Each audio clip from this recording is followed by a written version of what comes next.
La Oficina de Medios de Comunicación Social de la Diócesis de Ponce y esta emisora presentan Preparemos el Domingo, un programa que te ayudará a estar dispuesto a la escucha de la palabra de Dios, que luego de proclamada se hace Eucaristía y se hace comida. Ven a celebrar el amor de Dios, se derramará como agua limpia, empapando nuestras vidas de su presencia. ¿Qué tal, amigos? Sean bienvenidos a su programa Preparemos el Domingo, ya en las vísperas del 14º domingo del tiempo ordinario, ese domingo en que nos encontramos con ese Jesús que va a Nazaret, donde no fue bien admitido precisamente en su pueblo. Y no fue bien admitido porque recelaron de él. ¿Por qué? Porque era hijo del carpintero y no entendían la sabiduría y el amor que fluían de la persona de Jesús. Sin embargo, él expresa aquella frase que con diferentes palabras se ha convertido en uno de los grandes dichos sabios de la humanidad: nadie es profeta en su tierra. Y así es, muchos de nosotros preferimos lo novedoso que viene de fuera, o damos poco valor a nuestros hermanos y su ciencia, aunque la pregunta que habría de hacerse ahora es: ¿quién perdió más?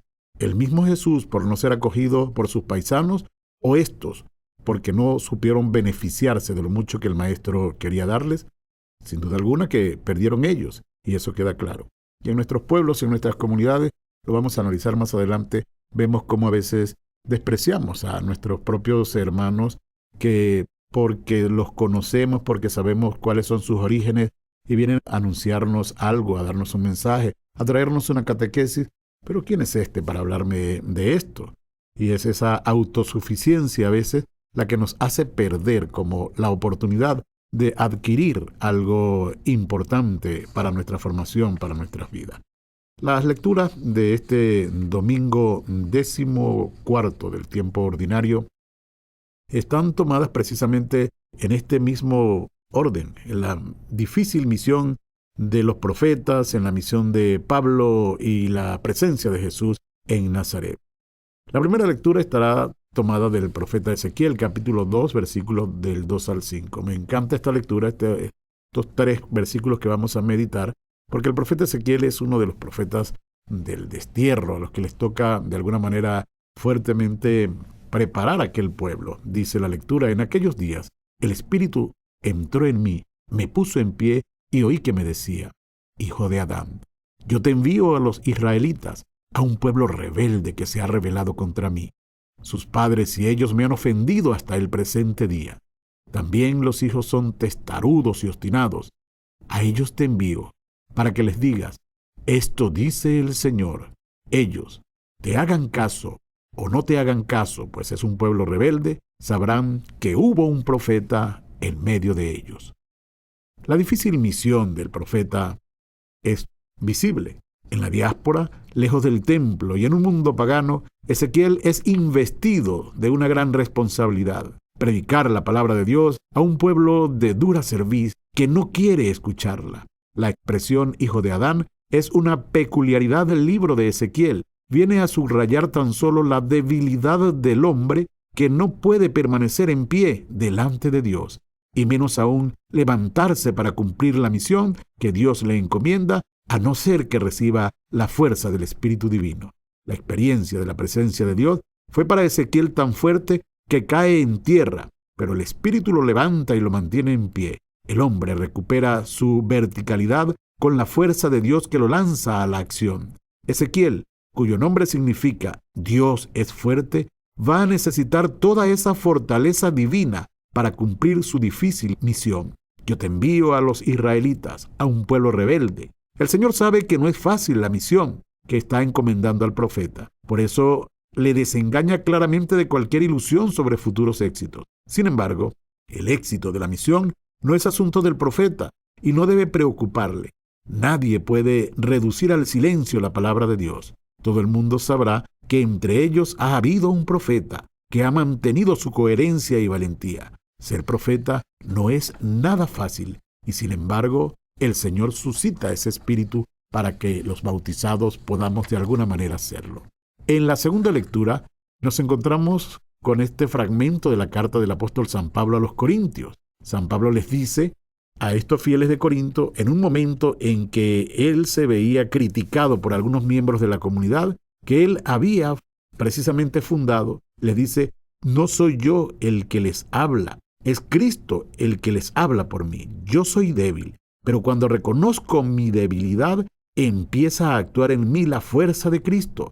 No predico una sabiduría humana que no tengo, sino que dejo que sea Cristo el que hable por mí. Al reconocerme pobre y vacío, dejo que entre en mí totalmente la gracia y la fuerza de Cristo, al que predico. Esta lección de humildad y verdad de Pablo debe ser para nosotros el ejemplo de la verdadera sabiduría cristiana. Por lo tanto, les recomiendo que mediten esta segunda lectura. Repito, carta del apóstol San Pablo a los Corintios, capítulo 12, versículos 7b al 10.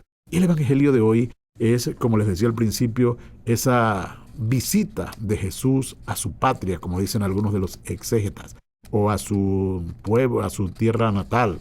Dice el evangelio de San Marcos, capítulo 6, versículos del 1 al 6.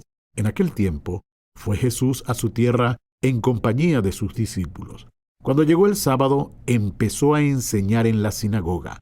La multitud que le oía se preguntaba asombrada: ¿de dónde saca todo esto?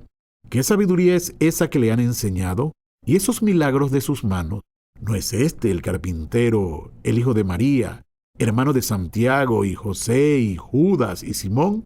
¿Y sus hermanas no viven con nosotros aquí? Y desconfiaban de él. Jesús les decía: no desprecian a un profeta más que en su tierra, entre sus parientes y en su casa. No pudo hacer allí ningún milagro. Solo curó a algunos enfermos imponiéndoles las manos, y se extrañó de su falta de fe. Y recorría los pueblos del contorno enseñando. Del Evangelio de San Marcos es palabra del Señor. Queridos hermanos, queridas hermanas, este Evangelio de hoy pues parece para nosotros como contradictorio en el hecho de que Jesús no haya sido recibido en su propia tierra. Maravillados y al mismo tiempo escandalizados. Ese podría ser el resumen del Evangelio de hoy, de cómo la gente reacciona ante Jesús.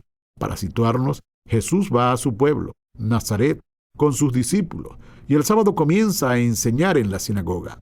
La gente que lo escucha, que dice el Evangelio que era una multitud, se maravilla, porque habla con autoridad, porque ven en sus palabras sabiduría y en sus acciones milagros. Por eso dicen: ¿qué sabiduría es esa que le han enseñado? Y esos milagros de sus manos, ven que no habla como los demás, como los maestros de la ley. Algo es distinto en él. Algo es nuevo en él. Sus obras le avalan. Por eso, más adelante también dirá: si no me creen a mí, crean en las obras que ustedes ven que yo realizo. Sin embargo, al mismo tiempo se asombran y se maravillan y también se escandalizan.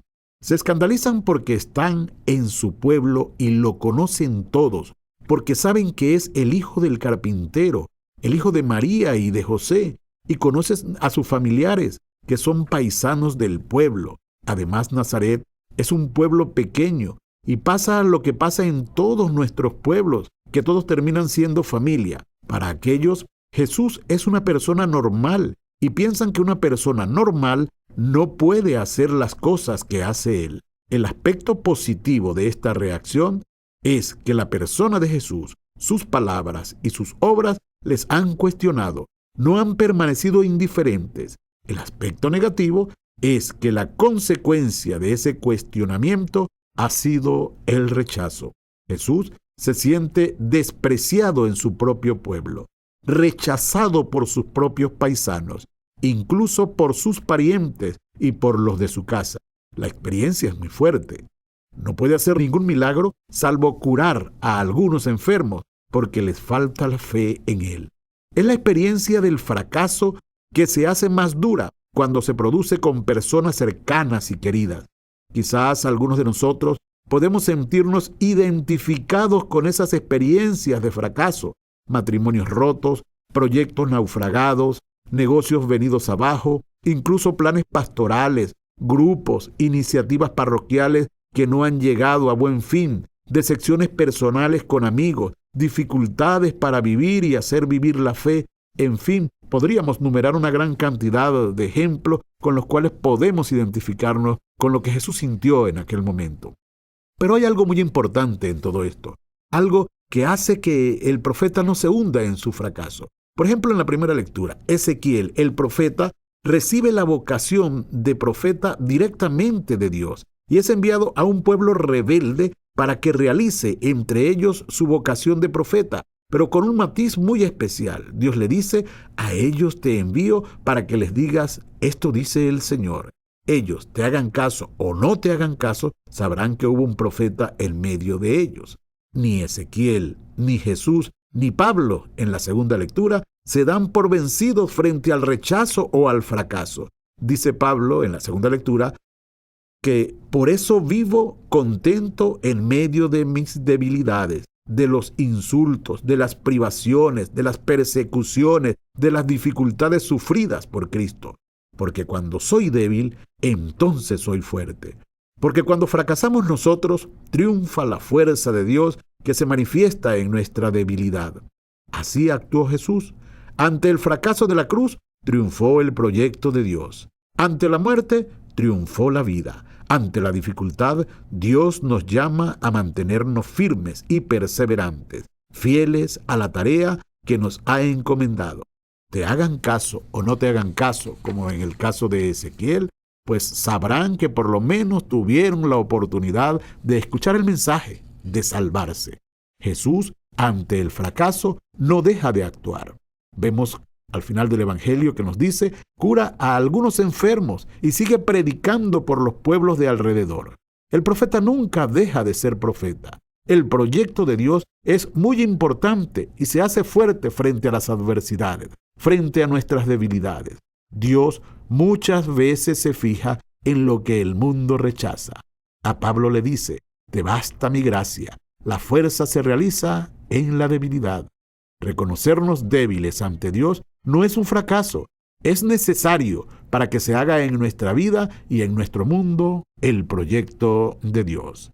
En la Eucaristía no rezamos a un muerto, aunque a veces lo parezca por nuestra actitud, sino a alguien que vive porque ha sabido superar el fracaso de morir en una cruz. En Jesús se ha manifestado la fuerza de Dios. En la debilidad de un hombre crucificado, Dios ha manifestado su fuerza resucitándolo de entre los muertos.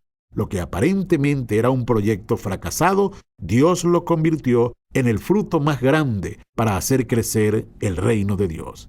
Que nos sigamos dejando maravillar por Dios y que no nos escandalicemos de su manera de actuar en nuestro mundo. No siempre todas las cosas nos van a salir bien. No siempre las cosas van a salir como quisiéramos que salieran. Pero teniendo la fe puesta en ese Jesús que nos sigue dando ese ejemplo, saldremos adelante. Y escuchando la voz como la supo escuchar Ezequiel cuando fue enviado a predicarle a aquel pueblo rebelde. Te hagan caso o no te hagan caso, sabrán que hubo un Dios que te envió a predicar. Y de allí, pues, lo que Pablo nos remite en la segunda lectura de este domingo. En mi debilidad, Cristo se hace fuerte. Queridos hermanos, vivamos, reconozcamos y amemos cada día más a Jesús en el hermano que quiere anunciarnos una palabra de aliento, un mensaje de alegría, la presencia de Cristo resucitado en nuestras vidas. Próximos a la celebración del comienzo del año de la Divina Misericordia, pues preparémonos ya con estos mensajes, estos evangelios, preparando cada domingo, cada celebración, desde el marco de nuestra vida de cristiano y meditando cada evangelio para nuestro crecimiento espiritual. Que el Señor les bendiga donde quiera que se encuentren. Les habló el Padre Jesús Rangel. Preparemos el domingo. Este programa fue presentado por la Oficina de Medios de Comunicación Social de la Diócesis de Ponce y esta emisora. Puedes comunicarte a Omecos, apartado 330986 Ponce, Puerto Rico, 00733-0986 o a omecosponce@gmail.com. Puedes comunicarte con nosotros al teléfono 787-843-1548.